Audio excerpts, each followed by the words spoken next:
মানুষ মরে যায় প্রিয় মানুষ হারালে, কারণ তখন শ্বাস থাকে ঠিকই, কিন্তু ভেতরে বেঁচে থাকার ইচ্ছা ধীরে ধীরে নিভে যায়।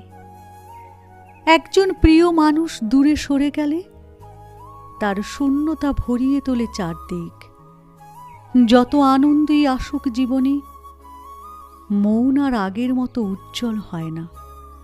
মানুষ মরে যায় প্রিয় মানুষ হারালে, কারণ সম্পর্ক শুধু উপস্থিতি নয়, বরং এক অদৃশ্য শক্তি, যা হারিয়ে গেলে জীবনও নিস্তেজ হয়ে পড়ে।